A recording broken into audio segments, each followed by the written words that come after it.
Bonjour à toutes et à tous, c'est Thomas et on se retrouve aujourd'hui pour la présentation de la Canne AV2 du danois SteelSeries. Cette soirée a été faite avec la collaboration des équipes Navi, NIP, Tilo et Fnatic qui sont toutes championnes du monde.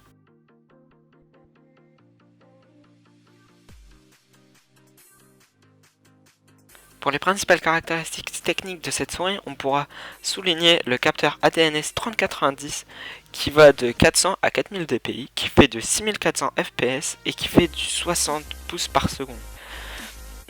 Il a aussi une accélération possible de 20 G. Personnellement, j'ai jamais réussi à le faire décrocher, alors que pourtant je mets des bons gros de souris comme il faut.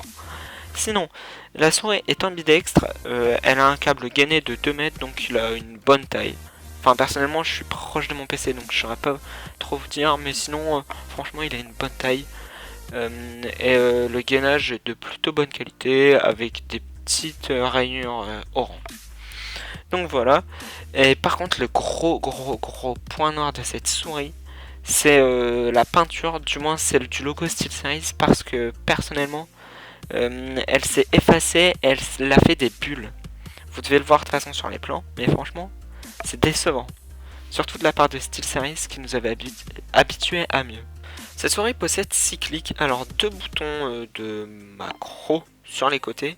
Donc vous pourrez assigner des fonctions sur ceux-là dans vos jeux, mais pas à l'aide du logiciel SteelSeries Engine 2. Le 3 n'est pas compatible. Sinon, il y a les deux clics droit-gauche habituels. Il y a un clic pour modifier les DPI, donc vous pourrez depuis le logiciel choisir deux DPI. Donc voilà, c'est bien pratique pour les snipers entre autres. Voilà. Et sinon il y a le clic de la molette, qui est un clic molette quoi. Sinon, la molette est-elle de plutôt bonne qualité avec son revêtement caoutchouc et ça l'aide, ça fait le travail, c'est bien pratique.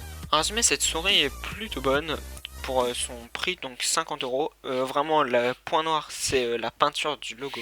Mais sinon, la prise en main est plutôt vraiment bonne pour une souris ambidextre.